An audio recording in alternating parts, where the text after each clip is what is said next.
केशवसुतांची नवा शिपाई ही कविता आपण पाहत आहोत। आणि हा जो नवा शिपाई आहे, हा नवा शिपाई स्वतः आपली ओळख करून देतो आहे। केशवसुतांनी याची ओळख करून दिलेली नाही, तर केशवसूत या नव्या शिपायामध्ये परकाया प्रवेश करतायत। केशवसुतांच्या मुखातून हा नवा शिपाई बोलतो आहे, विचार केशवसुतांचे आहेत, पण केशवसूत शिपाई होऊन बोलतायत। मी म्हणजे कोण आहे याची ओळख करून देताना हा नवा शिपाई म्हणतो, नव्या मनूतील नव्या दमाचा शूर शिपाई आहे। कोण मला वठणीला आणू शकतो ते मी पाहे। ब्राह्मण नाही हिंदूही नाही नमी एक पंथाचा, तेच पतित की जे आखडती प्रदेश साकल्याचा। आपली ओळख करून देताना त्यानं म्हणजे या नव्या शिपायानं आपल्या नावामाग प्रत्येक ठिकाणी नवा हे विशेषण लावलेलं आहे। तो नव्या मनूतील म्हणजे नव्या माणसातील, नव्या मनूतील नव्या दमाचा हा शूर शिपाई आहे, म्हणजेच नवा शिपाई आहे। जे नव ते हवं हा दृष्टिकोन ज्याच्याजवळ असतो तो पुरोगामी असतो, तो दूरदृष्टीचा असतो, तो काळाच्याही पुढं आपलं एक पाऊल टाकणारा असतो। आणि जे परंपरावादी असतात ते काळाच्या पुढं तर पाऊल टाकतच नाहीत, किंबहुना काळाच्या बरोबरही चालत नाहीत, ते काळाच्या मागं असतात। त्यांना कोणत्याही बाबीचा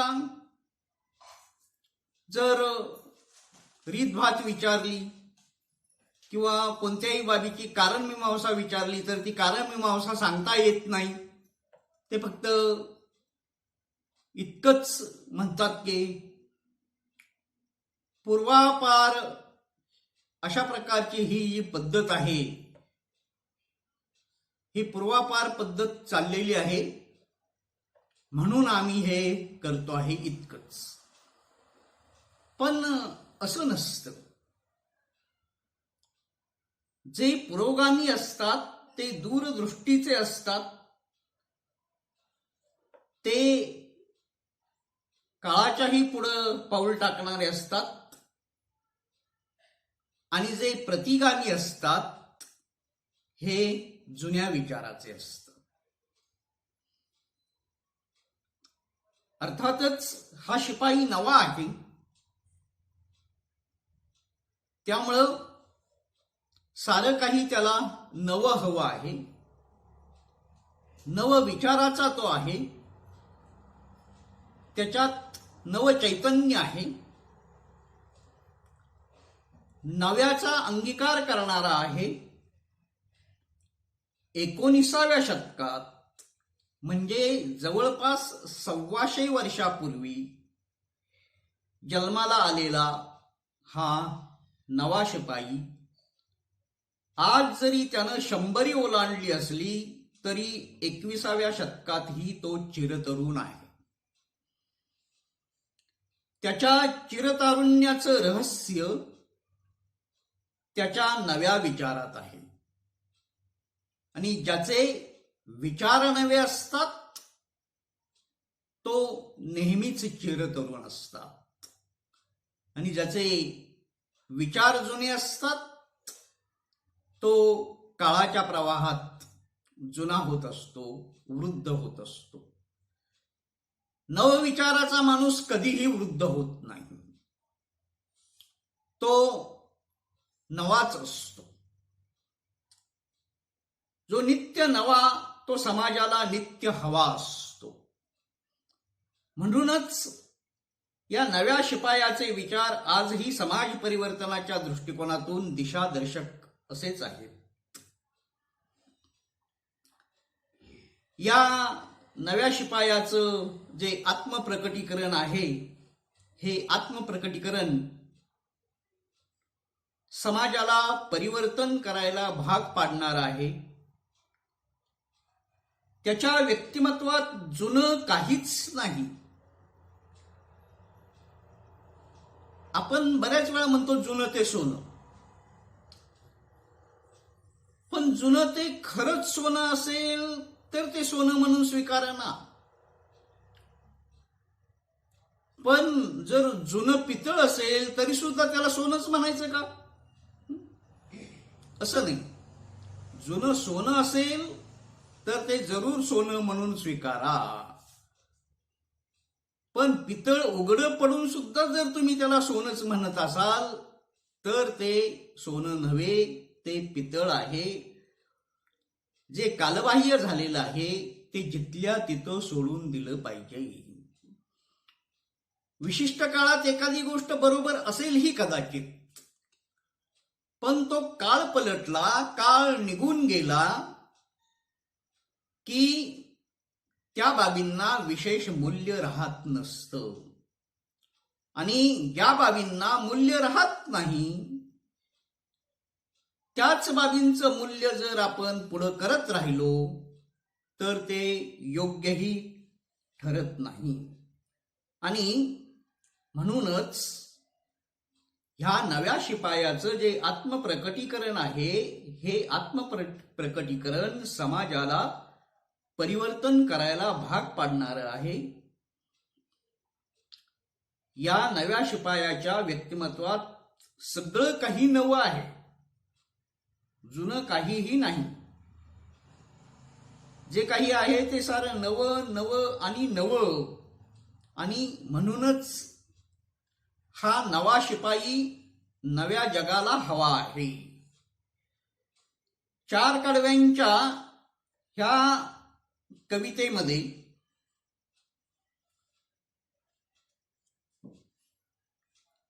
नवा ह्या आशयाचे 5 शब्द आले आहेत. परंतु या 5 शब्दांनीच ही संपूर्ण कविता नवाळलेली आहे. तिच्या प्रत्येक कडव्यात नवविचाराचा संचार झालेला आहे. मुळात तो स्वतःला नव्या मनूतील समजतो, म्हणजे तो नव्या पिढीतला आहे. त्यामुळं त्याचे सारे काही नवे आहे. त्याच्यात नवशक्ती आहे, नवसंचार आहे, त्याच्यात नवविचार आहेत. त्याचे जुन्याला आव्हान आहे आणि नव्याला आवाहन आहे. त्याचा दृष्टिकोन कोणत्याही धर्मापुरता मर्यादित नाही. त्याचा धर्म देखील नवा आहे, त्याचा पंथ देखील नवा आहे. त्याच्या ह्या नवविचारांच्या जो आड येईल त्याला वठणीला आणण्यासाठी तो सज्ज आहे. म्हणून तो उत्तर गर्भ भाषेतच बोलतो की कोण मला वठणीला आणू शकतो ते मी पाहे. मला कोण वठणीला आणू शकतो तेच मला बघायचे, या भाषेत तो बोलतो. शिपाई म्हणजे समाजाचं रक्षण करणारा हा आहे. म्हणजेच हा रक्षणकर्ता आहे. जे परंपरावादी आहेत किंवा जे परंपरावादी असतात ते समाज रक्षक नसतात.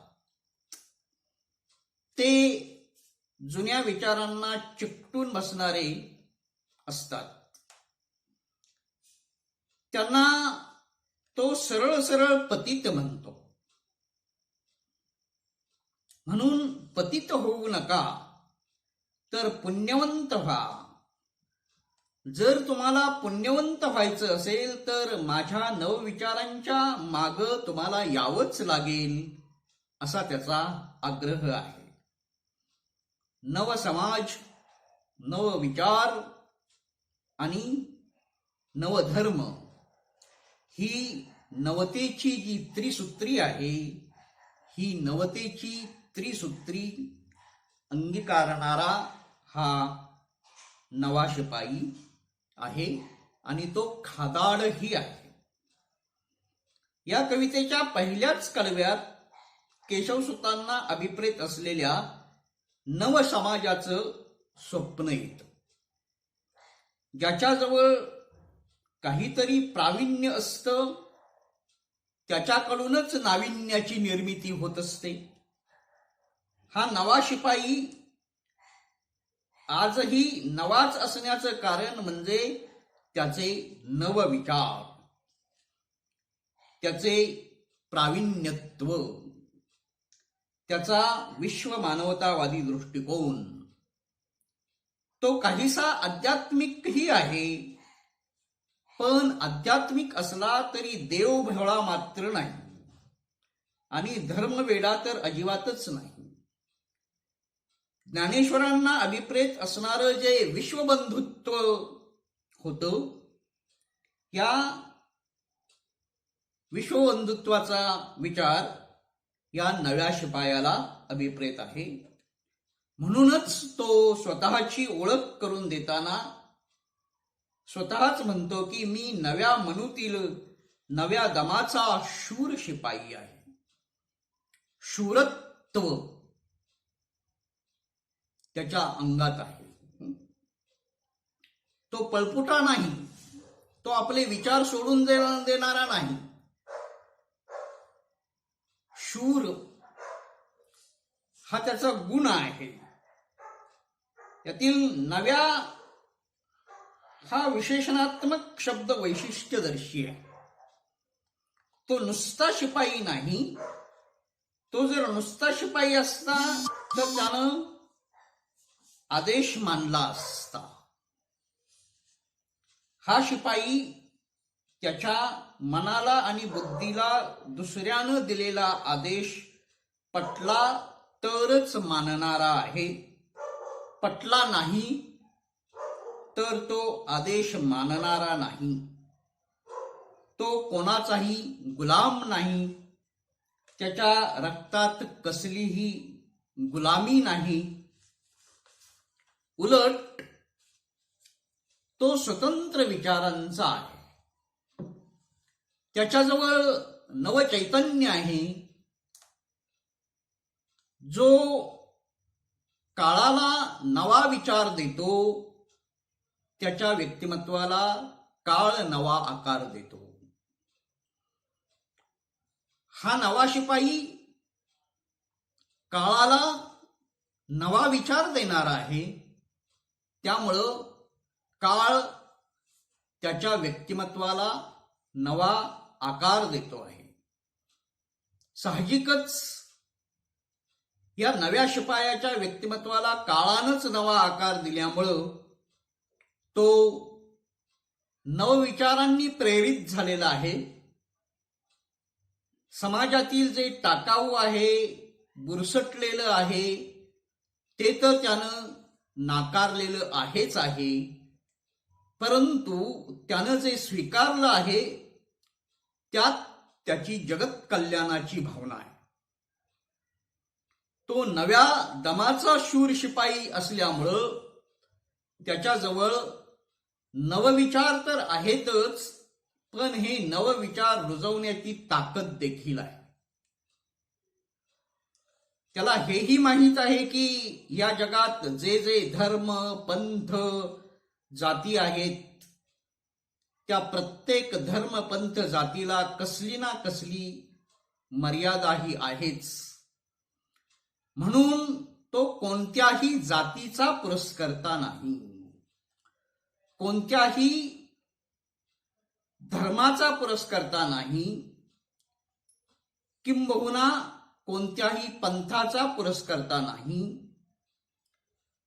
रक्षक हीच त्याची जात आहे आणि तो अखिल मानव जातीचा रक्षक आहे. म्हणून तो म्हणतो की ब्राह्मण नाही, हिंदूही नाही, न मी एक पंथाचा. मी ब्राह्मण नाही, मी हिंदू नाही, मी कुठल्या एका पंथाचा नाही.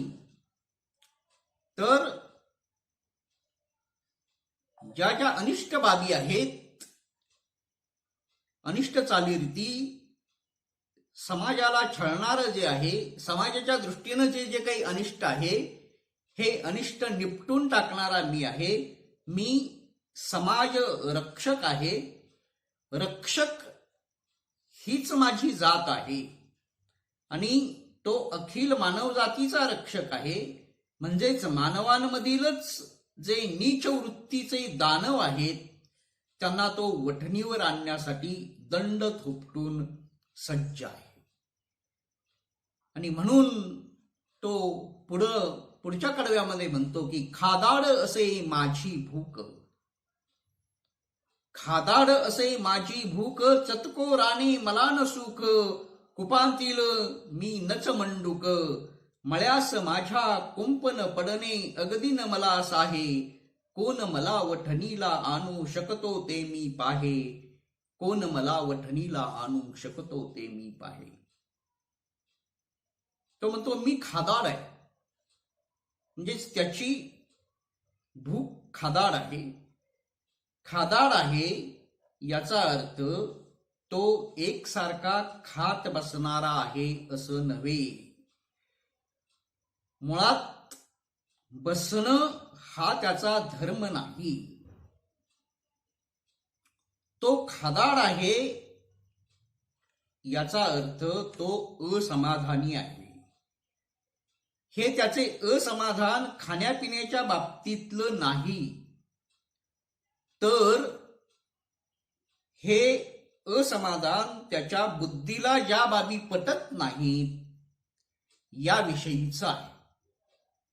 समाजात जी मंडळी जुन्याच विचारांचे समर्थन करून आपला स्वार्थ साधणारी आहे त्याबद्दलचे हे असमाधान आहे.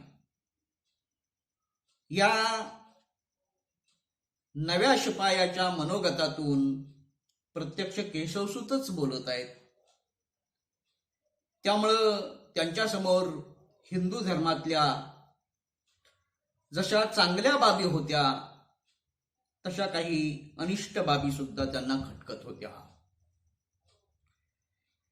या खटकणाऱ्या ज्या अनिष्ट बाबी आहेत, या खटकणाऱ्या अनिष्ट बाबी त्यांनी समाजाच्या निदर्शनाला आणून दिलेल्या आहेत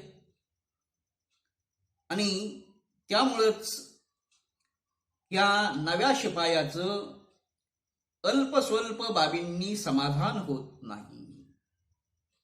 असा अर्थ खादाड असे माझी भूक याचा आहे. त्यानं विश्वबंधुत्वाचा वसा घेतलेला आहे आणि ज्ञानेश्वरांच्या विचारांचा ठसा त्याच्या मनावर उमटलेला आहे. त्याचे विचार डबक्यातील बेडकासारखे नाहीत, तर विश्वव्यापक आहेत. म्हणूनच तो पुढे जाऊन म्हणतो की मी सारं जग पादाक्रांत करणारा आहे. माझ्या विचारांना कसलीही मर्यादा नाही. मळ्यास माझ्या कुंपन पडणे अगदी न मलास आहे. माझ्या मळ्याला कुठंही मला कुंपण घालायचं नाही. जे मुक्त विचारांचे असतात ते आपल्या भोवती कधीही कुंपण घालून घेत नाहीत, तर त्यांचा संचार मुक्त संचार असतो. याचं कार्यक्षेत्र जे आहे किंवा याच्या विचारांना कसलीही मर्यादा नाही. मी माझं कार्यक्षेत्र कोणत्याही बाबतीत आणि कोणत्याही परिस्थितीत मर्यादित करणाऱ्यांपैकी नाही.